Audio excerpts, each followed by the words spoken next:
Whatever your industry, the strengths of your success hinges on the strengths of your relationships. The secret is knowing whether they're serving you well or not. Let's have ourselves a pocket-sized pep talk and meet our guest who's going to help us make sure your business relationships are serving you well. A pocket-sized pep talk, the podcast that can help energize your business and your life with a quick, inspiring message. Now, here's your host, Rob Jolles. Today's guest, Craig Archibald, is a writer, director, producer, actor, and coach whose professional career began at 15 and includes some award-winning film and television productions. The founder of the Archibald Studio, he's worked with countless actors, and yet his powerful strategies for success cross into every field. He's the author of The Actor's Mindset, Acting as a Craft, Discipline, and Business. And I'm glad to have him on the show. Welcome, Craig. Hi, Rob. Nice to see you. Nice to see you as well. Let's start with the book. Let's get busy. I like talking to authors, so let's start there. And I always feel like, we don't find a book, it finds us. What inspired you to write this book? Well, I'm an actor originally and grew up a young actor and made my way into the industry, studied hard in London and in New York City at the neighborhood playhouse under a very important teacher named Sanford Meisner. I'm a member of the Actors Studio as well. And so I've been a professional actor my whole life, basically. I turned pro at 15, so I put myself through college. So I was an actor all along. And when I finally got a little older and started to coach actors for auditions, and my coaching seemed to help them, and they seemed to book a little bit better and book a little more, my name got out there as a person that could help people get more work. And I became more and more known as a coach. Then I started to look at life as what would it be to be a full-time coach? And it actually was very attractive in terms of being different from being an artist who's always auditioning and always taking meetings with producers or trying to get that next gig going. So to be my own boss was a real attractive item. And once I did turn into a full-time coach, then I started to realize that there was a lot of nonsense out there in the industry around acting. And a lot of actors were being taken advantage of by, maybe art or scam artists, I'd call them, or people that were taking advantage of young, innocent people that didn't quite know how the industry ran. And so there's a lot of classes and a lot of ways to make money for people off of young people who are naive. And there's a lot of what I call the purple haze of Hollywood, where actors don't really know the right, wrong move to make. And I and my group of young actors that I came up with, we all had to learn the hard way. And when I started coaching seriously, I looked at my young actors and saw that a lot of them were asking the same questions that we had asked, and nobody answered. So the book's impetus really comes from the fact that I wanted to answer those questions honestly and early, so that these young actors don't have to go through the process of learning these long lessons the hard way, and that they can find them through my reading my book and by asking the questions and seeing that there's simple answers to things. There's a lot of people that don't know how the industry works that are in the industry. It's a lot of mystery because it's a lot of hit and miss, and there's no guarantees in show business. And so understanding that and being able to embrace that and be confident within that and being able to adapt to situations that are coming your way by having a confidence underneath you from the information, that just makes all the difference in the world. And since I started to give those secrets away, I realized that the book hadn't been written that gave those basic things away. So I wrote it. It took a few years, but on and off, I put the pieces together and came up with The Actor's Mindset.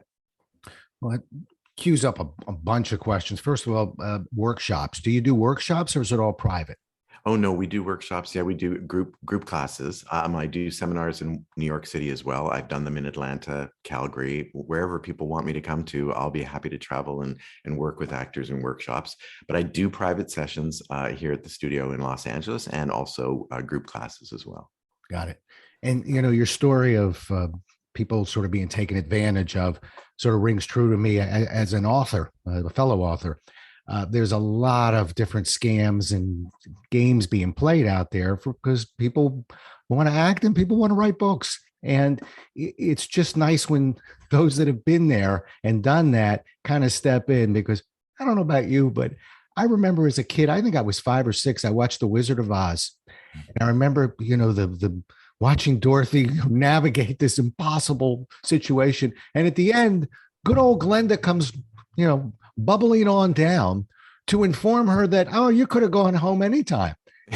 You just didn't, and you just didn't know yet. And I thought, even as a 5-year-old, well, that really stinks. Yeah, She was almost killed out there. They burned her friend. They pulled this one apart. Yeah, she could have gone home. What? This is nonsense. And the reason why I hold on to is I'm thinking, yeah, I get the part that our parents taught us about. I could have told you, but you wouldn't have believed me. You had to learn the hard way. I'm with you. I'm thinking, yeah, there's some lessons in life that I suppose have to be learned the hard way. But boy, it's lazy when we just throw them all into a bucket and go, everything has to be learned the hard way. No, I want to learn from guys like you who've been there, who can spare me that trip with flying monkeys coming at me. Exactly. Or 20 trips with flying more daggers coming at you than just monkeys. There's a lot that we go through. And so there's an element of this that it feels great to be giving back, and I never even thought I was going to be that guy. I always thought I would just be the artist that was writing and creating and acting and doing those things. But once you start to give back and help people and you see the difference that it makes in their lives, then it just becomes just a beautiful place to work from. Yeah. And I think from looking at your book, you're sort of crossing into, hey, I'll talk to actors, but I'll talk to people who have to be in front of customers as well. I'll talk to the business community. So let's kind of roll over there for a second. And I love something, a note I saw on you about college courses. So you got a big fan there. I'll let you go first, but yeah, which college course is this again that teaches us how to communicate and how to negotiate and how to actually handle ourselves in business? Which one is that again? Yeah, which one is that?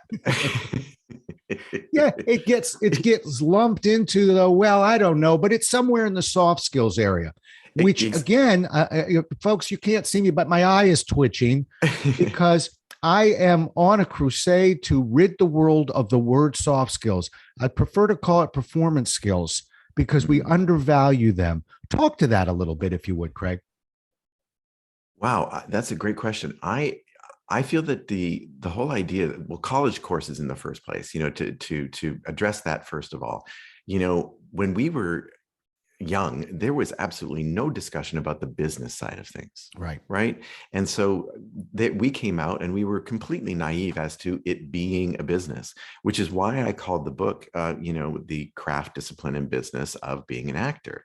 Right. That's the basics of it, because I want to encourage my clients to be entrepreneurs, to lean into the idea that they run their own business inside a very big business called the entertainment or show business world, right? And so that mindset, that little mindset trick of saying, I own a company and I'm going to run this company the way I want to run the company, not the way I'm treated at the restaurant I work in. I'm going to run it the way I want to. I want to be a professional. I want to be in integrity with myself and integrity with the other people that I work with. That mindset, nobody gave that to us from school. That was never even discussed. There was the art form that was discussed. There was a lot of energy behind the art form, but it wasn't given to us in that important, relevant, usable, practical guide for making forward steps. If I knew then what I know now, I probably would have had a much different career because I would have been prepared for the side of the industry that I wasn't prepared for. So entrepreneurship is a really great starting point for young artists. And I really promote that a lot. And I wish the schools would do more of that. I know that I'm hearing more and more that the university programs and the conservatories are beginning to do that. So I'm glad to hear that because it's a very important empty mindset part from my experience and something that I try to fill up and give them the guidance to. Yeah. See, I think what an actor does or tries to do, if I, in my own crude form, this is Sure. your topic. Sure. But I think it's about authenticity and being believed. And, when I watch a movie to this day, if I don't believe a character, I'm not enjoying the movie. If I keep getting pulled out of the movie thinking somebody's doing a line, I'm not enjoying the movie. So I look at, that's why I think acting and where you're at, by the way, is a really interesting space. for actors, go get them. But so many people in sales, in management, are having trouble being believed, in customer service, for goodness sakes. There's the words and there's the tune. Well, it comes naturally to some people, but not to everyone. So to be able to, whether we call it an acting class or an authenticity class, but something that really dissects how we say what we say. That to me, and I didn't mean to put you on the spot, but that to me is, I think, I'm giving you a nudge, but I think that's where you're heading. And it's so sorely needed in the business community. Well, and I agree. And I think that is a crossover point that my book can bring to people that are in the industry, right? In corporate America or in sales or wherever they are.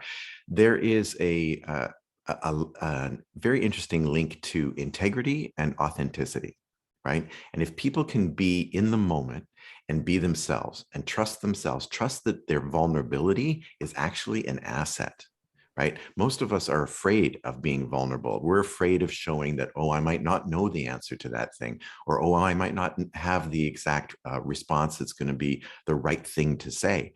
Well, that's actually a golden zone of beauty because it's human, right? And people respond to human behavior. That's why you like a performance from an artist that is an actor that is working from their own vulnerability and being truthful under the imaginary circumstances, under the character that they're playing, but they bring their own human vulnerabilities up that makes Hamlet become a vulnerable character, or a Romeo or a Juliet.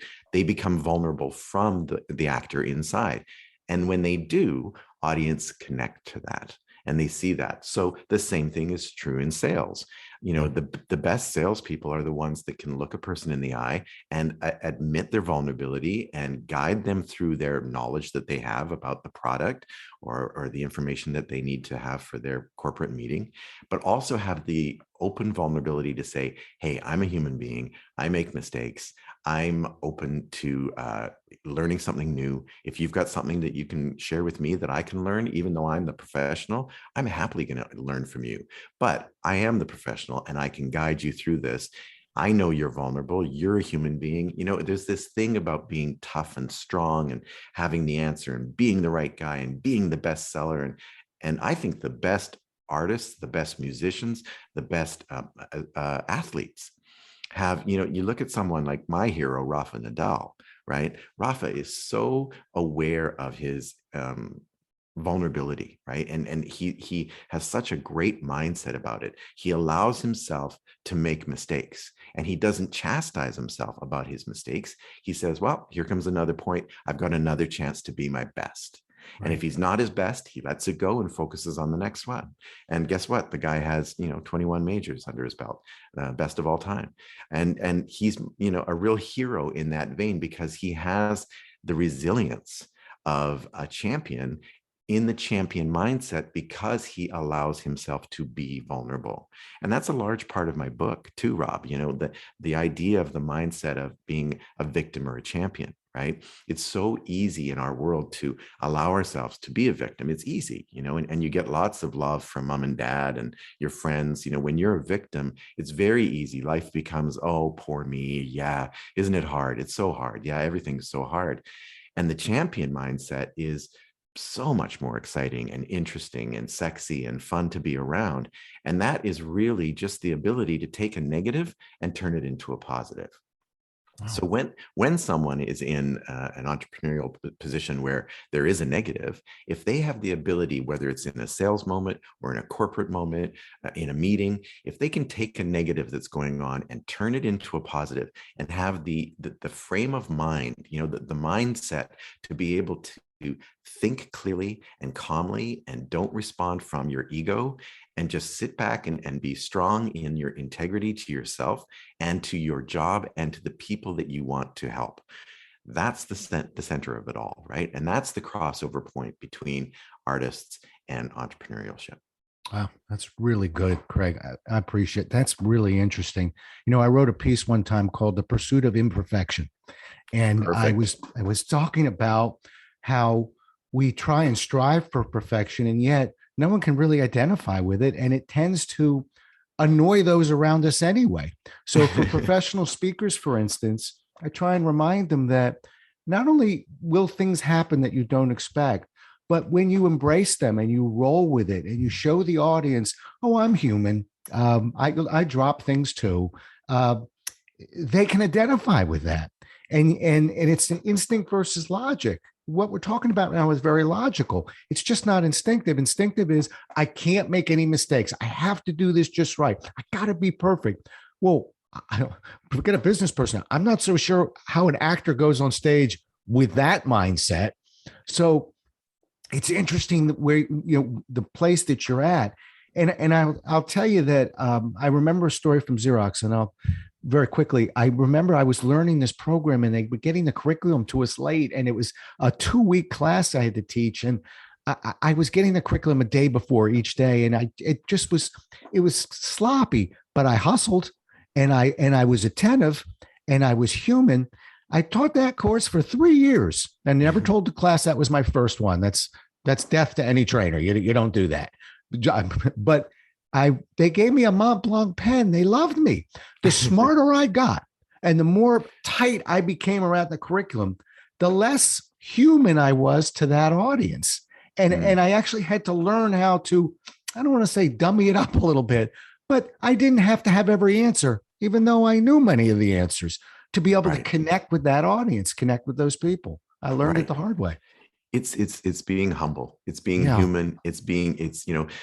I say in my book that, imperfect is perfect, and perfect is imperfect, right? There's that feeling of, oh, I have to, for young actors, they have to go into the audition and I have to hit this beat and then that beat and then this beat. And I have to go through this scene and do it exactly the way the writer wrote it, and exactly the way the director wants it, and exactly the way the casting directors expect it.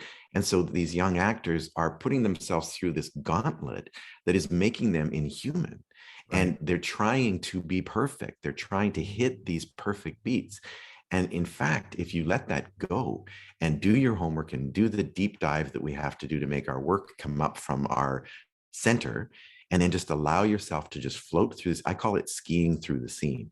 And when you ski, it's imperfect. There's going to be bumps. There's going to be moguls you don't see. There's going to be ice patches, and you're going to slip a little bit here and slide a little bit there, but you're going to make it down the mountain. And that's part of the excitement, is living on that edge of, oh my gosh, something could go wrong. What will I do if it goes wrong?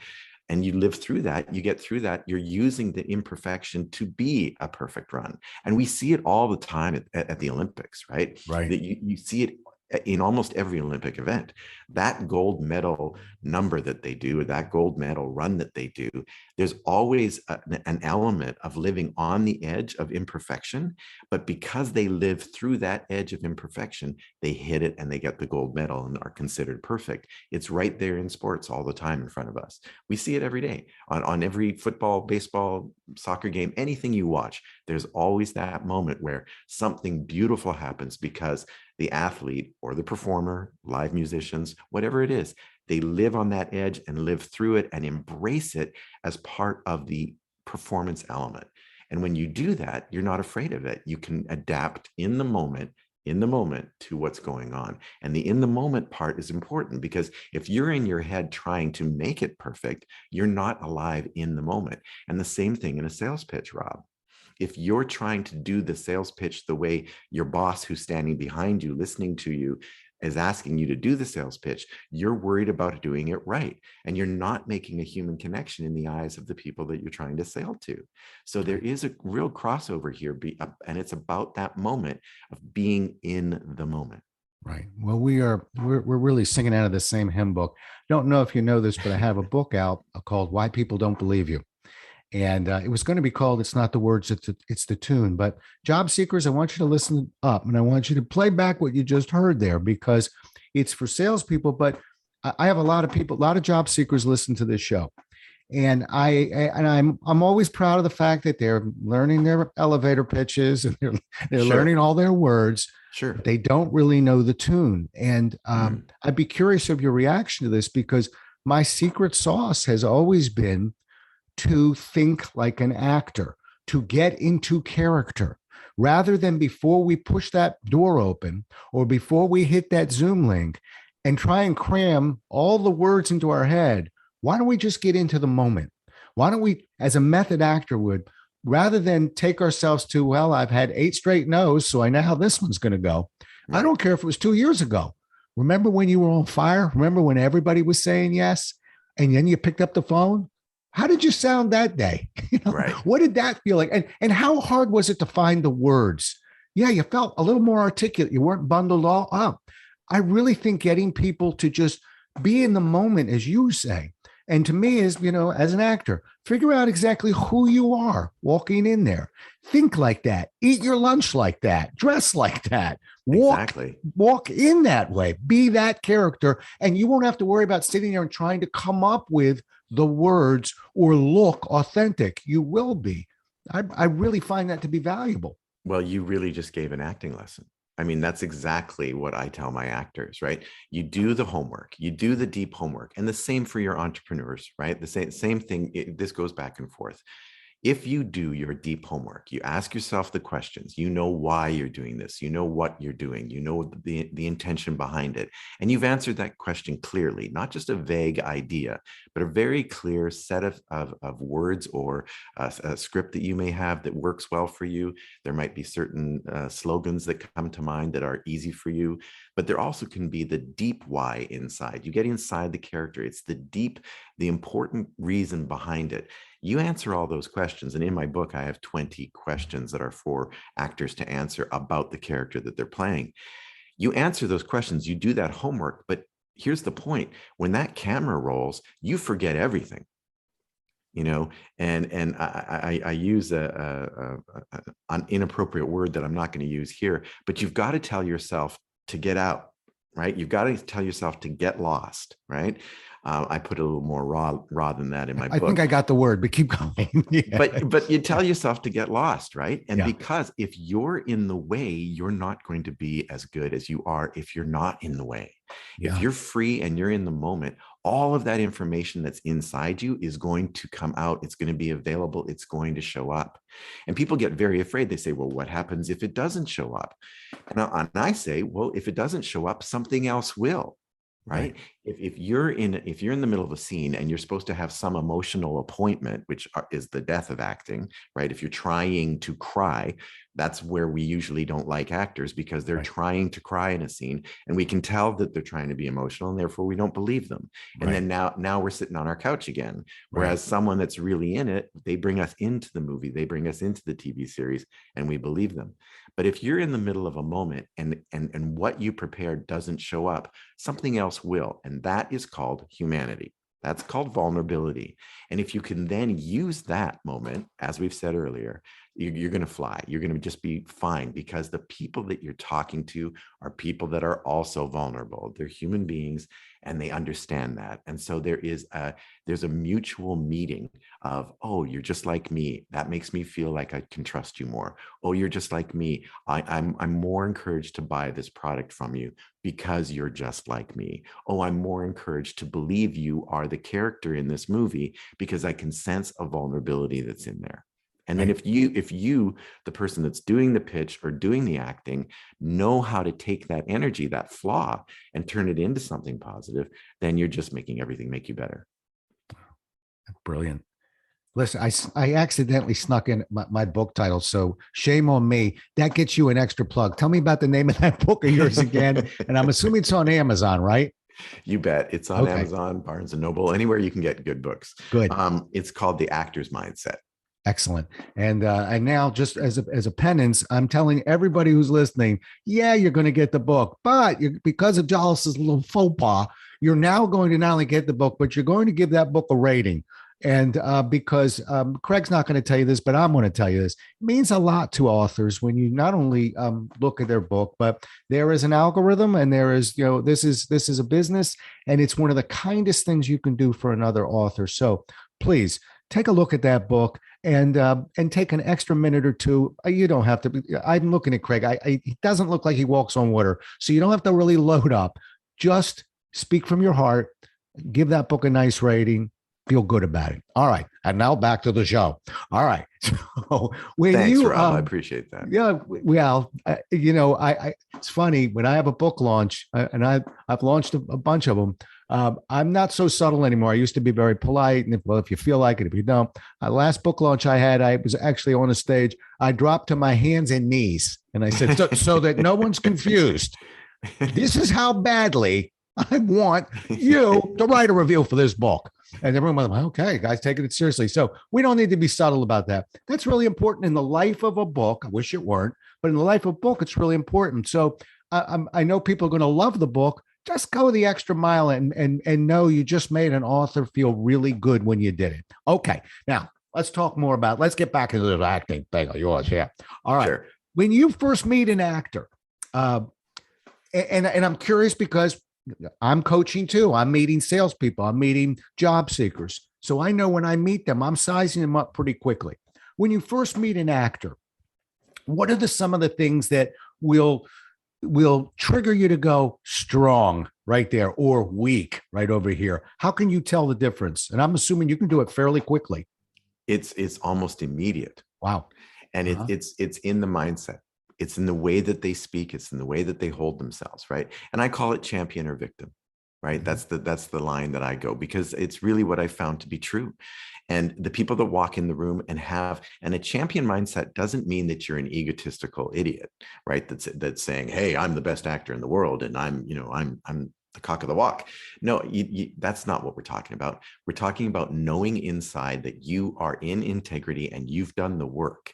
You've done your program at college or in the conservatory. You've worked hard in classes. You've done the work and you know who you are. Even if you're a beginner actor, I can see the champion mentality right away, right? Because they're ready to go and they're willing to be flawed and learn from those flaws, right? And that's something anybody that can turn a negative into a positive is already on the road to success. So it's just that little simple mind turn where you say, all right, this bad thing happened, but what can I do to take this bad thing and make it a positive? What can I positively, any possibility of making this positive, even the worst things in the world, I'm talking disasters. We can look at them and say, where's the positivity? How can I turn it into something that is a learning moment? Or I can change my own behavior so that I never treat somebody that way again, or this doesn't happen again. How can I be better at this? And just that thought is enough to change your brain waves into possibility and change of moving forward in a positive way. Victims are looking for reasons to not be responsible for their lives. Right. And to blame the circumstances that hit them and that the world is difficult and life is hard and, oh, that person was mean to me. So that's the number one thing that I see. Victim and champion. Right. You mean Hollywood is sometimes unfair? I've never heard of that before. Gosh. Again, I think we are of the same mind on this, and I'm written about it. I'm not naming anything, but it's out there. I call it the 90-10 rule just to help people. It's a little bit different, but when people are in job transition, as an example, they're typically wounded, just like somebody who's battling in Hollywood and not getting, imagine this, not getting every role that they're up for. But some of them kind of get hardened and they become what I call professional victims. So when I sit down and I say, listen, tell your story, but we get it all out at the end, I'll ask them, let's call it, I call it the 90-10 rule. I said, let's make that person 90% guilty here. Give me your 10%. And when you hear the words, there was nothing I could have done differently. I was all, I'm not a bad actor myself. I will actually gather my things physically and stand up. And I used to work for a volunteer group where there were other counselors and say, stay here. I'm going to get you another counselor. I can't help you. Right. And that's when the eyes open up and I go, would you like to not repeat this for the rest of your life? Right. We have to find that percentage that's on you. We got to learn from it. We got to never make that mistake again. And then we evolve. But when they get stuck in that, it's all on them. Hollywood's unfair. It's who you know. Well, okay, we got that's the playbook. So Right. let's play ball. Some people are getting roles. Let's do it. And let's do it. I have two solid answers. People might say, okay, it's great you guys are talking about this, Rob and Craig. Yeah, you're talking about it and you understand it, but how do I do it?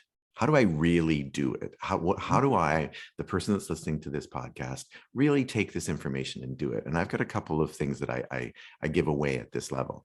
One is your habits, right? Habits and the compounding interest effect of a good habit. Right. So I was introduced to years ago that you should have a morning practice and an evening practice. Right. And I thought morning practice, evening practice, what does that mean? But to wake up in the right way, to find ways that start your day in a positive manner, to get a good rest, first of all, to not stay up too late, to not distract yourself with whatever social media that you're looking at or anything that distracts you, to first of all, get that good rest, and then to start your day in the right way. Get that morning practice going, whether it's breathing exercises, meditation, doing a workout, eating a wonderful breakfast, and getting yourself into the right frame of mind. That starts your day off right away in a whole new way. And the same is true in an evening practice. How do you wind down your day? How do you let go of the day? How do you forgive your mistakes? How do you learn from them before you go to sleep? How do you look at your to-do list before you go to bed so that overnight your brain aligns what's important to get done first the next morning? And do those practices. That habit that you can get into, those daily habits, are really fundamentally important through your entire life. The more you do them, the more they come up and support you. The second thing I give people is a little formula that came to me over the years, a formula for success that gives them the step-by-step progress of what you can do. Okay. So I start with discipline, and that discipline includes the habits that I just talked about, but staying in discipline with yourself, making sure that you set up for yourself what you want to do, and then discipline yourself to do that every day. And give yourself the rest that you need on the weekends or the party that you need to have Saturday night. Go ahead, have fun and do that and take your time. But the rest of the week, if you're really leaning into wanting to be successful, make a discipline for yourself, set it out for yourself. And, at first you might not be able to do 100 push-ups. You might just be able to do 5. Well, start with 5. And then do 6, and then do 7. And in a couple months, you'll be at 100. That kind of discipline. When you take that discipline and you give it time, what you learn about yourself is that you've got integrity. And when you take that integrity and you give yourself the perseverance to push through, that integrity gives you a solid standing so that you can push through with perseverance. What comes from that is quality. Once you have the quality underneath you, then all you need is the opportunity.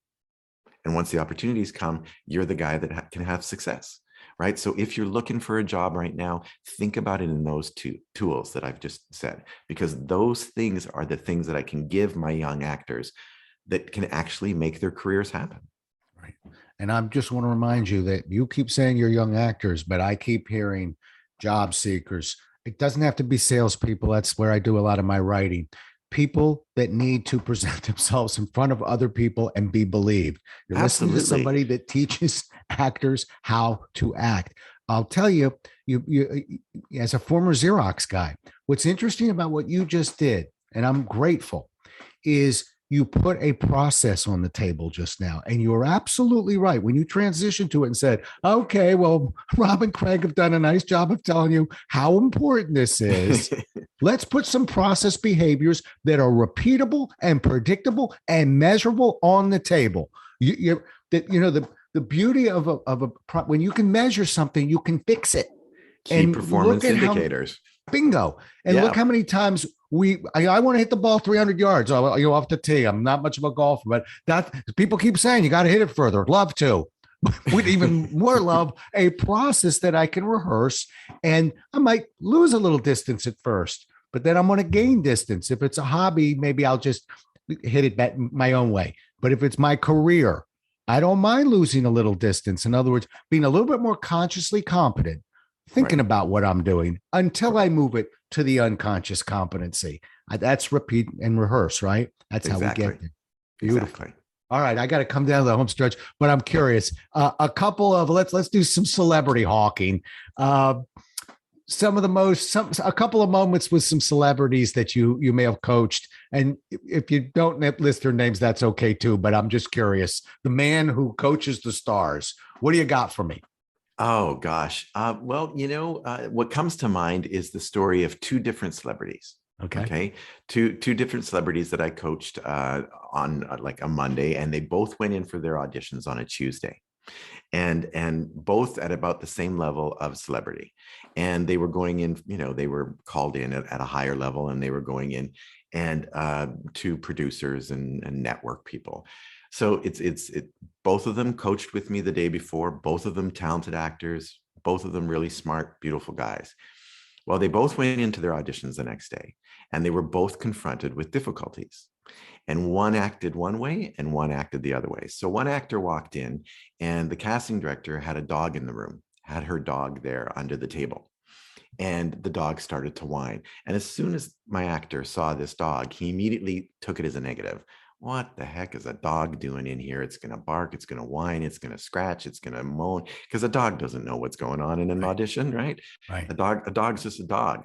So immediately he went into negative mind, into victim mindset, and was anticipating a problem from the dog in a negative way as opposed to a positive way, instead of using the positive. So of course he gets into the audition and the negative happens. The dog starts to whine and bark. And my actor, instead of using that to make him better, took a fit, got angry, was insulted that they even had the dog there in the first place. How dare you bring a dog in? I'm doing my work. I've brought my good work, and stormed out, left the lot and got in his car and stormed away and yelled at his manager and yelled at his agent and yelled at everybody, and lost that audition, and probably has never been invited back to that room because that casting director would have that negative association with him. My other actor goes into the audition, and he's in the middle of his audition, and one of the producers very rudely pulls out his phone and starts texting. And so, of course, my actor goes, "Oh, are you kidding me? In the middle of my work, you're going to start texting somebody else? You're not going to give me the honor of at least watching me and seeing what I'm up to?" So instead of taking it as a negative, he felt the rage inside and the insult. And so instead of getting up and storming out, he just turned it around and put it right into the scene. And it was not a scene about rage. It was not a scene about anger. But because he was feeling it, he just said, "I'm going to use this." And all of a sudden, this anger came out. And he said this line that was supposed to be this sort of moderately funny line, really angry. And it got the biggest laugh from the room because nobody had done it that way. And so he got this big laugh, and all of a sudden the negative turned positive. And so that actor went on and booked the role. So two very good actors, two very similar stories, two very different outcomes. Two different mindsets, as you write about, in a sense. Exactly. I actually thought you were going with the other guy when he saw the dog, brought the dog into the scene with him. Well, that would have been fun, right? Yeah. That would have been the great idea. That would have been, use the dog and use the dog's whining or scratching, and because it's behavior that you can bounce off of, Right. But it didn't work that way. It was the other way around. Wow. Last question for you: a mentor or two that's been important to you in your life. Oh boy. I have to say, because we're talking about business, there's a wonderful woman that is a business coach in San Diego named Mary Kay Durant. And there's another guy that is a great business coach in Texas named Les McGehee. I have worked with those two mentors, and I'm just, as an artist, I was always, I didn't think about taxes. I didn't think about business. I was just reading plays and watching movies and being emotional. And so when I started my studio, I realized I'm not a businessman. I don't know the first thing about business. I wasn't an entrepreneur. So I found Mary Kay first, and she opened up this wide world of business to me and was just wonderful and mentored me beautifully. I moved on with Les, and Les has taken me just the extra miles that I'm now having fun with Les and moving with him, and both of them together, their mentoring quality, their kindness, their understanding of things. And there was never a suggestion of "you're an idiot." And I think both of them at times could have easily thought out loud, "You're an idiot," because I just was naive, very naive to how business worked. And I would ask every question in the world, which often got them smiling. But both of them took me seriously and kindly, and I'm very grateful to both of them. Right. Well, just so you know, no one's going to call you an idiot to your face. Yeah. Okay. So you didn't really have to worry about that quite as much. In any case, all right. So how do people get a hold of you? How do people connect with you? The best way is through my website, which is thearchibaldstudio.com. Good. Okay. And so we've got the book. I forgot the name of the title of the book. One more time. The Actor's Mindset. There it is. Okay. The Actor's Mindset. We got Archibald Studio. I'll have it up on the site here.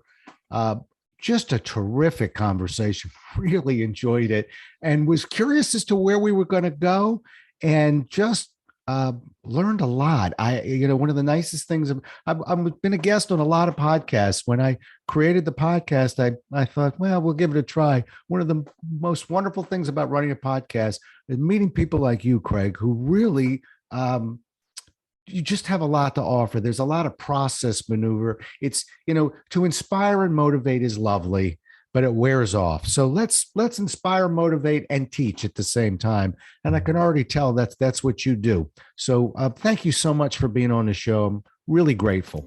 Right on, Rob. Thank you so much. The pleasure's been mine. Thank you so much. Well, we'll do it again as well as we can next time. Until then, stay safe. Thanks so much for listening. If you enjoyed today's show, please rate and recommend it on iTunes, Outcast, or wherever you get your podcasts. You can also get more information on this show and Rob at jollis.com.